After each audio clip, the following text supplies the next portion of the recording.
You may remember the dress Lady Gaga wore to the MTV Awards in 2010, which was made entirely of meat. What you may not know was this dress was also created 23 years earlier by Czech-Canadian artist Jana Sterbak. In this video, I want to explore the ways that Jana Sterbak uses the idea of the dress to explore the imagined flesh and mechanical body. Born in Prague in 1955, Sterbak immigrated to Canada with her family following the 1968 Soviet invasion of Czechoslovakia.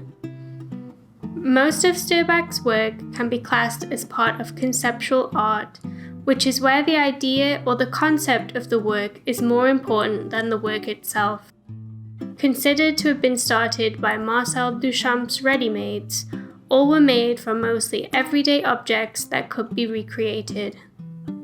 Sterbak's first work using a dress is I Want You to Feel the Way I Do, from 1984 to 85. It was created by wrapping uncoiled stove wire around a wire mesh dress. It is an embodiment of seduction and repulsion, seduced in with its arms held open, inviting you in, and the anticipation of it turning on, followed by repulsion when the coils heat up with the potential to burn you. It is in the absence of a body that the dress can be seen as a second skin or the absence of a lover. In a text accompanying the work, the artist wrote, "There's barbed wire wrapped all around my head, and my skin grates on my flesh from the inside. I want to slip under your skin. I will listen for the sound you hear, feed on your thought, wear your clothes. I should be grateful, but instead, you're beginning to irritate me. I'm not going to live with myself inside your body, and I would rather practice being new on someone else." An inspiration for the dress is the story of Medea. When her husband, Jason, abandoned her and their children to marry a king's daughter, Medea sought revenge by killing her children and gifting the king's daughter a poisoned dress and crown that ends up killing her. In a related work, Hot Crown from 1998 is a hat made from coiled wire that, like the dress from I Want You to Feel the Way I Do, lights up when the viewer approaches. Like Medea, the work is a metaphor for rage, passion, and fury. Sterbak's most famous work, Vanitas Flesh Dress for the Albino Anoretic, was first exhibited in Montreal in 1987. It consists of 60 pounds or 27 kilograms of raw flank steak, which was sewn together to make a dress. During the exhibition, it is left in the gallery to slowly cure and desiccate, with the fresh meat gradually shrinking, and by the end of the exhibition, it will become black with a leathery hard skin. The term vanitas refers to a genre of art popular during the 16th and 17th centuries of still life paintings that showed the transience of life, typically including skulls, flowers, and candles. I discuss this more in my Clara Peters video. It's similar to the concept of memento mori, Latin for remember that you will die. The inclusion in the title for the albino anoretic could be seen as a comment on the idea of an ideal body that is often whitewashed and extremely skinny that are promoted as the most desirable, especially in the late 80s and 90s. The work can be seen as subverting modern ideas of the body, specifically the female body, as the dress is typically a feminine piece of clothing. It links to the idea of the female body that can be seen or treated as a piece of meat. The critic Marnie Jackson wrote that the dress is a way of filleting the self into spirit and flesh for a moment, so that the eye can feel the sensation of this ungainly and perishable body.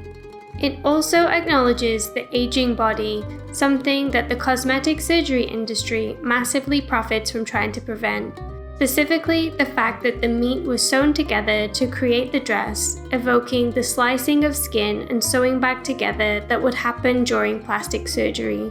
When witnessing the natural decay of meat, it makes you question why we resist aging and think of it so negatively. This idea of letting something decay was not something new in the art world at this time. A year before, Helen Chadwick created Carcass to accompany her colossal work, The Oval Court. Carcass was a 2-meter-high glass tower that was full of rotting vegetable matter that the artist would refill daily. However, the work had to be removed shortly after opening because the glass case started to leak. A similar work by Anya Galatio called Preserved Beauty, first exhibited in 1991, is made of bright red flowers arranged under large panes of glass. Like Sterbak's flesh dress, they wither and die throughout the exhibition. In a 1991 retrospective at the National Gallery of Canada in Ottawa, Sterbak received some negative criticism for her flesh dress. When Canadian Parliament member Felix Holtman found out the gallery had spent $250 on flank steaks for the piece, he denounced it as an extravagant waste of food and threatened to cut off funding to the gallery, which led to protests by Ottawa's food banks about the exhibition. Not that it stopped Sterbak, as she also used meat in her 1996 work Chair Apollinaire, which is an armchair covered in steak, which, like her flesh dress, cures during the exhibition. When the meat is fresh, it appears like flesh, and sitting on it would be like inhabiting someone's skin. When the meat ages, it hardens into a leathery material, which makes you question the difference between sitting on a professionally made real leather sofa and this work. Food is also used in Sterbak's other works, Cake Stool from 1996 and Bread Bed from 1979. Because Sterbak uses everyday objects, for this instance bread, you can connect multiple references and meanings to them, such as Christ, nourishment, and a staple food. Sterbak also explores the idea of the dress in her 1989 work Remote Control 1 and 2, which is made from 2 huge cage crinolines, which were large cage-like petticoats that would hold out a skirt. Also known as a hoop skirt, they were popular in the mid-1800s and worn by women of all social standings. Thousands of women died due to their expanded dresses catching fire or getting stuck in machinery. The cage crinolines were also seen as reproducing or exaggerating the feminine ideal of wide hips, which at the time indicated a woman's ability to bear children. Sterbak's structures were controlled by handheld remotes, and the crinolines would be occupied by a woman who would be lowered into the structure by a bar which is held by 2 male assistants. The woman is then suspended vertically from the ground by a harness. She loses the use of her lower body and is restricted to a rigid position, an exaggeration of the feeling of the original clothing. The remotes could be controlled by the occupant herself, a computerized system, or the viewer.